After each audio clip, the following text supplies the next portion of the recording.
चलिए मैं आपको जो है एक ऐसे कैंडिडेट से मिलाता हूँ, जैसे अभी हम लोगों की बात चली रही थी कि मैंने लगभग 1 साल पढ़ाने के बाद इसको पहली बार देखा होगा। और एक फंक्शन था हमारा 16 दिसंबर को, हम फाउंडेशन डे मना रहे थे, तारीख 17 थी। तो अचानक से ये पहुँची, बोले सर पहचाने आप मेरे को? और भीड़ थी थोड़ा ऐसा चीज़, तो एकदम से पहचाना। बोले सर मैं रिद्धि। हाँ, क्योंकि हम लोग कभी क्या होता है, ऑनलाइन वाले जो होते हैं उनके साथ कभी इंटरेक्शन होता नहीं है फेस टू फेस, जब गूगल मीट में मिल लें या कुछ मिल लें, पर इसके साथ पहली बार इंटरेक्शन हुआ।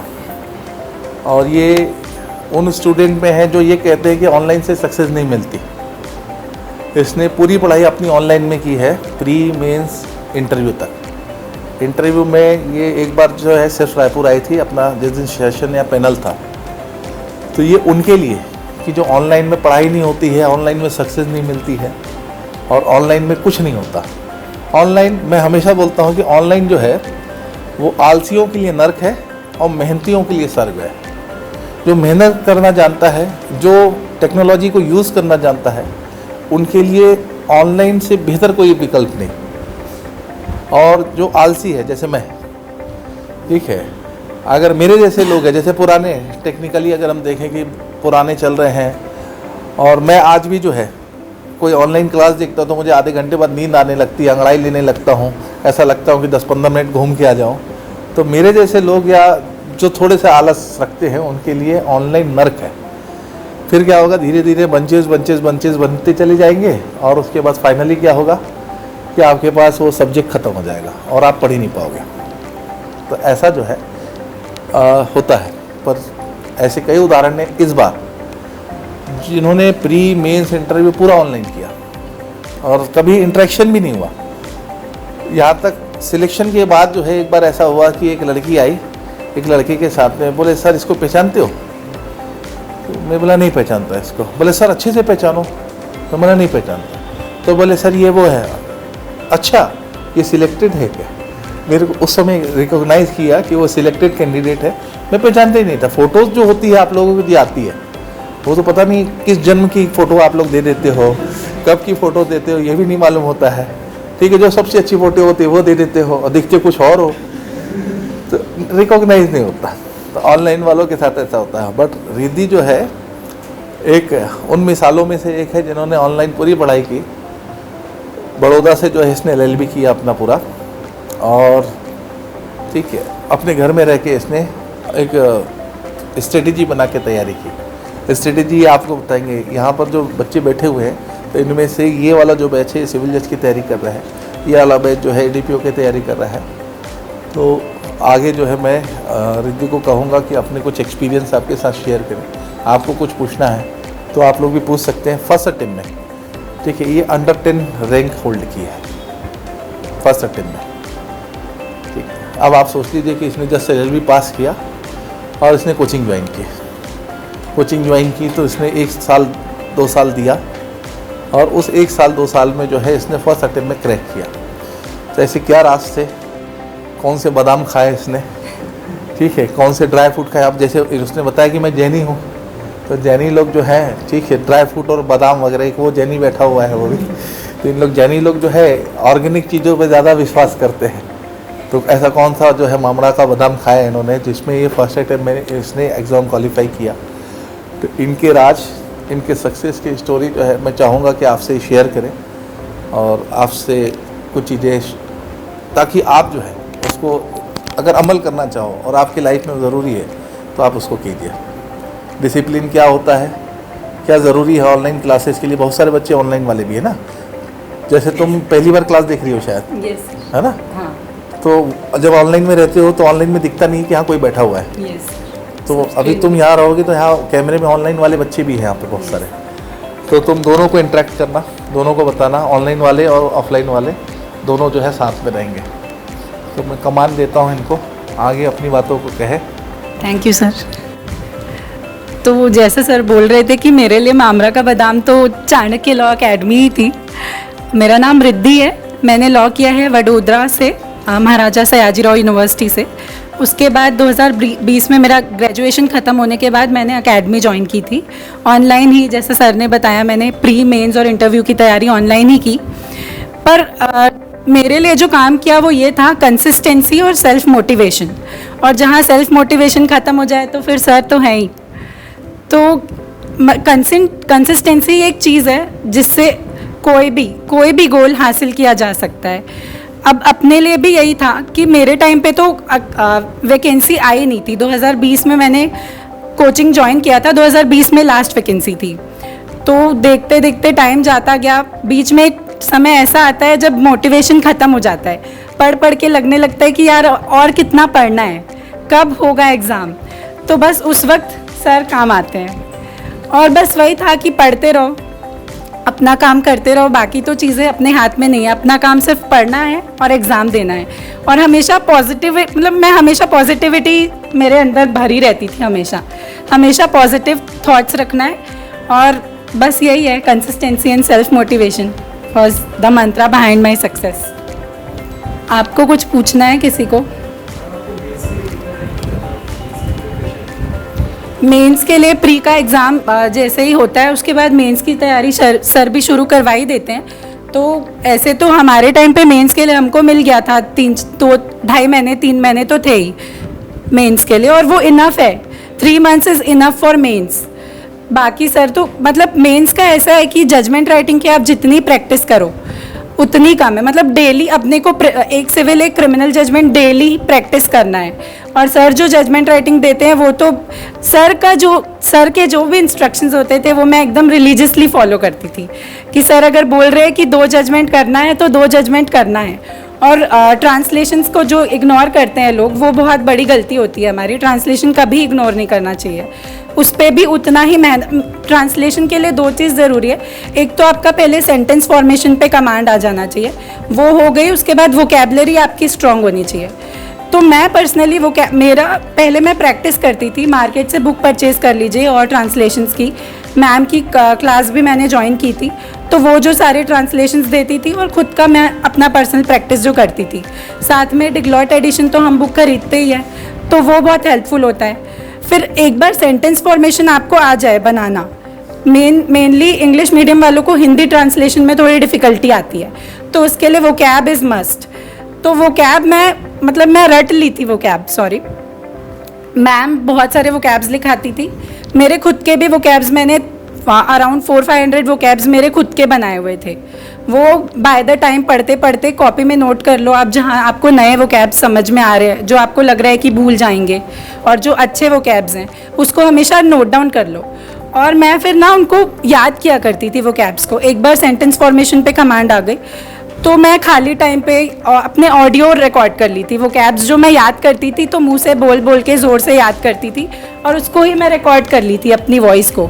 तो खाते समय हेडफोन लगा लिए, ईयरफोन लगा लिए, वोकैब्स सुन लिए। अब कहीं फ्री टाइम पे ऐसे ही बैठे हैं, वोकैब्स सुन लिए, तो वो चीज़ें दिमाग में एकदम बैठ जाती है।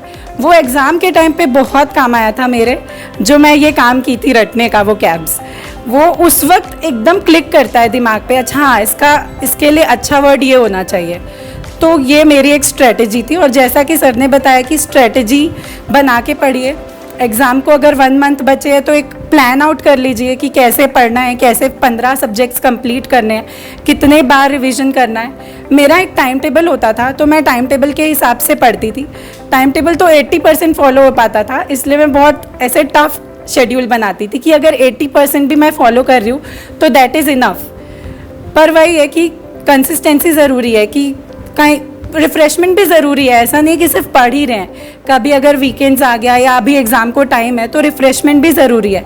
पर अपने को बिल्कुल ऐसा नहीं करना है कि एक बार अगर मूवी देखने चले गए तो सिर्फ मूवी में ही मन लगा है या घूम रहे हैं, वो तो बिल्कुल नहीं करना है। डेली अगर आपका शेड्यूल बना हुआ है तो वो बहुत हेल्पफुल होता है एग्ज़ाम टाइम पे। और MCQ प्रैक्टिस कीजिए, प्री के लिए तो बहुत ज़रूरी है। सिंगल्स की MCQ बुक आती है, सर जो टेस्ट लेते हैं वो तो बिल्कुल देना ही है, और मतलब बहुत सीरियसली लीजिएगा वो टेस्ट को। मेरे लिए तो वो बहुत काम आया था। सिंगल्स की जितनी MCQ की बुक्स है वो मैं 2 बार 3 बार जितने बार मैक्सिमम टाइम मैं उसको सॉल्व करती थी। और बाकी परीक्षा मंथन की भी MCQ बुक सॉल्व किया है मैंने। वो प्री के लिए इनफ है। सर का जो टेस्ट होता है एमसीक्यू बुक और barracks is enough for pre. Notes अपने खुद बनाइए और बैरेक्स पे ही नोट्स बनाइए। बैरेक्स पूरी भर दीजिए, हाइलाइटर ले लो, हाईलाइट कर दो जहाँ जहाँ पे बैरेक्स हाईलाइट करने जैसा कुछ है इम्पॉर्टेंट।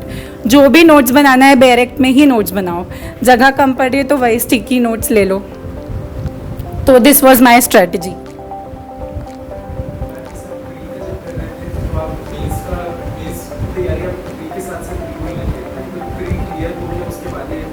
हाँ बिल्कुल, नहीं, वही एक स्ट्रेटजिकली पढ़ाई करनी चाहिए। अभी जो अभी आपके लिए फोकस प्री होना चाहिए। प्री पे फोकस करो और प्री निकालना ही सबसे इम्पॉर्टेंट है। उसके बाद आप लग जाइए मेंस के लिए बिल्कुल।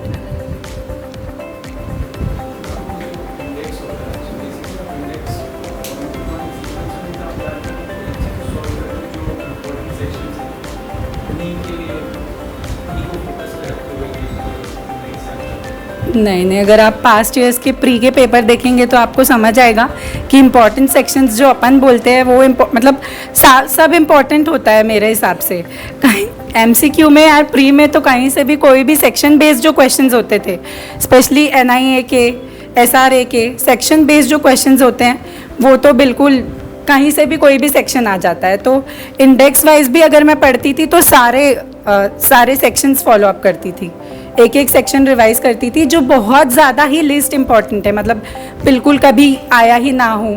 तो वो एक कुछ सेक्शंस है या कुछ पार्ट है, जैसे सीपीसी का कुछ आखिरी का पार्ट है, तो वो कभी नहीं भी पढ़े या ओवरलुक कर लो, बस उसको ऊपर से देख लो, तो डेट इज़ इनफ। बाकी सेक्शंस तो सारे कवर करने होते हैं। सॉरी, केस लॉज मैं लिख के याद करती थी। मैं अलग से A4 साइज़ का पेपर ले लो, जो सेक्शन आप पढ़ रहे हो, मतलब मेरे बैरेक्स में ना पेज फोल्ड किया हुआ दबा रहता था, तो मैं वैसा ही रिवाइज करती थी। कोई इंपॉर्टेंट केस लॉज है, अगर MCQ सॉल्व करते वक्त कोई केस लॉ आया है तो वो MCQ की सिंगल्स की जो बुक में सॉल्व करती थी उसको भी मैं हाईलाइट कर देती थी हाईलाइटर से, कि बाकी कभी मैं वापस बुक पलटूँ तो सारे केस लॉज जो है वो पहले रिवाइज हो जाएं। और जो इम्पॉर्टेंट केस लॉज जो मेरे को लगते थे उसके अलावा भी जो मैं पढ़ती थी अदर सोर्सेज से, जैसे बुक हो गई परीक्षा मंथन की, उस पर दिया होता है केस लॉज, सॉरी। और सर जो टेस्ट लेते हैं उसमें नए केस लॉज हमेशा पूछते हैं सर, तो वो आप नोट कर लीजिए। जो सेक्शन का जिस सेक्शन से वो केस लॉ बना है या जो कंसेप्ट से वो केस लॉ आया है, उस कंसेप्ट के बगल में आप नोट कर लो। बैरेक में जगह कम पड़ रही है तो आप A4 साइज़ का पेपर ले लो, उसमें सीक्वेंस वाइज आप केस लॉज नोट कर लीजिए और उसको बैरेक्स में दबा के रखिए। जब आप रिवाइज करेंगे तो वो केस लॉ भी रिवाइज हो जाएंगे आपके। आपका प्रीलिमिनरी एजुकेशन क्या था और आपने कब सोचा कि आपको जज की तैयारी करनी चाहिए और या जज बनना चाहिए? मैंने मेरी प्रारंभिक शिक्षा एलेंस पब्लिक स्कूल से स्कूलिंग किया है मैंने। वहाँ से फिर मैं CA का एग्ज़ाम देने गई। मैं जज लॉ ज्वाइन करने से पहले मैं चार्टर्ड अकाउंटेंसी का कोर्स कर रही थी। मैंने BCom में भी एडमिशन लिया था। 2 साल मैंने BCom का एग्ज़ाम दिया था, BCom क्लियर किया है 2 साल। साथ ही साथ मैं CA का एग्ज़ाम दे रही थी। CA में फाउंडेशन क्लियर होने के बाद मैं IPC का एग्ज़ाम 2 बार अटेम्प्ट दिया है मैंने IPC का। तो वहाँ से जब मेरा सेकेंड टाइम IPC से नहीं निकल रहा, वहाँ तब मेरा थोड़ा एक डिप्रेशन सा फेज़ आया मेरी लाइफ में। तब मेरे को समझ में नहीं आ रहा था कि मैं आगे क्या करूँ। उस वक्त किसी फ्रेंड के गाइडेंस से मेरे को ये लगा कि लॉ करना चाहिए, क्योंकि हमारा चार्टर्ड अकाउंटेंसी में भी एक कंपनी लॉ एक सब्जेक्ट होता है, तो उस सब्जेक्ट पे मेरा इंटरेस्ट था कंपनी लॉ में। तो मेरे को वहाँ से लगा कि लॉ जो है एक करियर ऑप्शन हो सकता है। फिर मैं लॉ कॉलेज ज्वाइन की। लॉ कॉलेज ज्वाइन करते वक्त भी मेरे दिमाग में, क्योंकि मेरा बैकग्राउंड था ही नहीं, घर पे भी कोई ऐसा बैकग्राउंड रहा नहीं है, फर्स्ट जनरेशन लॉयर थी मैं अपने घर से, तो ऐसे गाइडेंस नहीं थी कि लॉ कॉलेज ज्वाइन भी कर लिया है तो आगे क्या करियर ऑप्शन सेलेक्ट करना है, करियर चूज़ करना है। तो लॉ करते वक्त मैंने, जब इंटर्नशिप हम ज्वाइन करते हैं लॉ कॉलेज में, इंटर्नशिप होती है 1 मंथ की, तो जब मैंने इंटर्नशिप डिस्ट्रिक्ट कोर्ट में किया, जजेस को देखती थी, वहाँ से मेरे को मन में आया कि नहीं, मेरे को जज बनना है। तो वहाँ से मेरा डिसीजन आया कि नहीं, हाँ आगे जुडिशरी में जाना है जज बनने का। फिर ग्रेजुएशन के बाद चाणक्य लॉ अकेडमी ज्वाइन किया मैंने। मैम ऑनलाइन क्लास में अक्सर यह सुना जाता है कि हमारे डाउट हैं वो क्लियर नहीं हो पाते, तो आपने अपना डाउट कैसे क्लियर किया जब ऑनलाइन क्लास आपने किया था? मैंने चाणक्य लॉ अकेडमी से प्रीलिम्स, मेंस और इंटरव्यू तीनों की ही तैयारी मैं ऑनलाइन ही की हूँ। तो मेरा पर्सनल ओपिनियन ये है कि ऑनलाइन डाउट क्लियर नहीं होता, ऐसा मेरे साथ कभी नहीं हुआ। आज तक मेरे एक भी डाउट ऐसे नहीं रहे जो अनक्लियर्ड रहे हों। ऑनलाइन उस वक्त भी डाउट आता है, अगर पढ़ाई करते समय, लाइव क्लासेस देखते समय अगर डाउट आ रहा है तो एक हमारे को एक ऑप्शन होता है कि वहाँ पे आप अपने डाउट्स टाइप करके पूछ सकते हैं, और सर बाकायदा ध्यान देते थे। ऑनलाइन और ऑफलाइन दोनों ही पढ़ाते थे सर, तो भी सर पढ़ाते पढ़ाते ध्यान दिया करते थे लैपटॉप में कि ऑनलाइन स्टूडेंट्स के क्या डाउट्स आ रहे हैं। तो वो कुछ ऐसे डाउट्स जो उस समय छूट भी गए, अगर छूट रहे हैं या क्लियर नहीं कर पाए सर उस वक्त, तो हम उसको पर्सनली कभी भी सर से पूछते थे व्हाट्सएप पे या कॉल के थ्रू, तो वहाँ वो डाउट क्लियर हो जाते थे। मैक्सिमम डाउट्स तो ऑनलाइन ही क्लियर हो जाते थे ड्यूरिंग द क्लास। ओके, और जैसे जजमेंट राइटिंग आप लोग लिखते थे क्लासेस के दौरान में, तो जजमेंट राइटिंग ऑनलाइन क्लास में आप लोग उसे कैसे चेक करवाते थे? उस प्रॉब्लम का सोल्यूशन कैसे होता था आपका? जजमेंट राइटिंग का हाँ, मेंस की तैयारी के वक्त जजमेंट राइटिंग में हमारा जो ऑनलाइन के स्टूडेंट्स होते थे, तो हम स्कैन करके पीडीएफ के फॉर्म पे भेजते थे एकेडमी में, और सर एक एक का पर्सनल ओपिनियन भी देते थे चेक करके। ऑनलाइन गूगल मीट पे क्लासेस होती थी मेंस का, कोई भी अगर जजमेंट राइटिंग हमने सॉल्व किया है जजमेंट, तो उसके बाद 1-to-1 इंटरेक्शन होता था सर से गूगल मीट के थ्रू। सर पहले कॉपी सबकी चेक करते थे, जो स्कैन करके हम भेजते थे वो एकेडमी में प्रिंट करके सर के पास जाती थी। फिर वहाँ पे सर सबके डाउट्स भी क्लियर करते थे गूगल मीट पे, करेक्शंस बताते थे कि कहाँ पे क्या मिस्टेक हम कर रहे हैं, उसको कैसे सुधारा जाए, वो सब कुछ सर ऑनलाइन बताया करते थे स्कैन्ड कॉपी जांच के। ऑनलाइन इंटरव्यू की तैयारी आपने कैसे की? इंटरव्यू की तैयारी भी मैंने ऑनलाइन ही की थी। हमने एकेडमी से ही कुछ दो चार फैकल्टीज़ और ज्वाइन किए थे उस वक्त, तो वो भी और सर भी ऑनलाइन गूगल मीट के थ्रू इंटरव्यू की क्लासेस लिया करते थे। शाम को होती थी 8 to 10, मतलब टाइम डिफ़र करता था, पर हाँ 2 आवर्स की क्लासेस शाम को होती थी, और उस समय हमको ऑनलाइन इंटरव्यू के लिए कोचिंग दिया जाता था। और फिर पैनल इंटरव्यू भी हुआ है एकेडमी में, तो 2 बार मैंने इंटरव्यू दिया है एकेडमी में आके, लाइव इंटरव्यू दी हूँ मैं। एक बार तो सर ही लिए थे इंटरव्यू, फिर एक पूरा पैनल बैठा था, जो एक्चुअल में जैसा इंटरव्यू का माहौल होता है वो हमारे लिए एनवायरनमेंट क्रिएट किया गया, live real time environment interview का। तो वहाँ से हमारा कॉन्फिडेंस बहुत बूस्ट होता था जब हम एक्चुअल में यहाँ पे इंटरव्यू देने आते थे, तो अपनी गलतियाँ भी समझ में आती थी और पता चलता था कि कहाँ पे क्या लैकिंग है। मार्किंग भी होती थी वो इंटरव्यू में। तो ऑनलाइन भी मैंने इंटरव्यू लिया था और ऑफलाइन पैनल के थ्रू इंटरव्यू देने भी आई हूँ मैं एकेडमी में।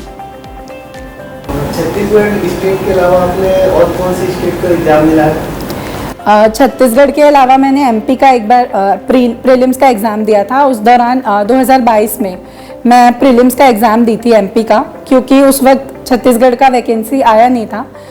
तो वहाँ प्रीलिम्स मैंने दिया था, पर वो 2 मार्क्स से मेरा वहाँ का प्रीलिम्स रुक गया था, तो मैं प्रीलिम्स अनफॉर्चुनेटली क्वालिफाई नहीं कर पाई थी एमपी में। फिर उसके बाद मैंने छत्तीसगढ़ का प्रीलिम्स दिया था, वो छत्तीसगढ़ मैंने क्लियर किया। तो रिद्धि को मैं यहाँ पर जो है धन्यवाद दूंगा कि अपना एक समय निकाल के आप सबके साथ अपने अनुभव को शेयर किया, और इनके परिवार और इनके सभी जो है रिश्तेदारों को भी बधाई दूंगा, रिद्धि को भी दूंगा कि फर्स्ट अटेम्प्ट में इन्होंने जो है एक बहुत बड़ा अचीवमेंट आपके सामने और सबके सामने जो है इन्होंने साबित किया। मैं कुछ चीज़ें रिद्धि से पूछना चाहूँगा, क्योंकि ये बातें जो है शायद रिद्धि ने नहीं बताई, या मैं भी बहुत सारी चीज़ें जानना चाहता था कि इनके पारिवारिक बैकग्राउंड के बारे में, क्योंकि बहुत पहले इन्होंने बताया था कि हम लोग बहुत सारी बहनें हैं। तो मैं रिद्धि से पूछूंगा कि भाई जो है अपने परिवार के बारे में और उनके सपोर्ट के बारे में जो है आपको बताए, ताकि हमको भी जानकारी मिले, क्योंकि मुझे बहुत पहले शायद अपनी बात हुई थी तो बोले थे तुम्हारी 3-4 बहनें हैं, ऐसा कुछ है। तो मैं चाहूँगा कि वो थोड़ा अपने पारिवारिक जो है अपने वातावरण, और चूँकि सबसे महत्वपूर्ण बात यह है कि आप जो है कि जैन फैमिली से आती हैं, और जैन फैमिलियों में जो है जो एजुकेशन की बात होती है, खासकर महिलाओं की जो गर्ल्स एजुकेशन है वो कम देखने को मिलता है। लड़कियों की जल्दी शादी करने की बात आती है, जल्दी जल्दी शादी कर देते हैं भाई, और तुम्हारा नंबर मेरे ख्याल से आ ही गया होगा। तो कैसा जो है फैमिली तुमको सपोर्ट मिला, एक एटमॉस्फेयर मिला, वो थोड़ा सा बच्चों के साथ शेयर करो। Thank you sir. मैं बेरला की रहने वाली हूँ। मेरे परिवार में हम 5 बहनें हैं, मम्मी पापा और हम 5 बहनें हैं। हम मेरी फैमिली में 5 बहनें होने के बावजूद पापा ने कभी ये फील नहीं कराया कि मेरा बेटा नहीं है, या हमको कभी लगा नहीं कि कोई भाई होता है या बेटियां बेटों से कम होती हैं। पापा ने हमेशा सपोर्ट किया है हमारे हर डिसीजन को।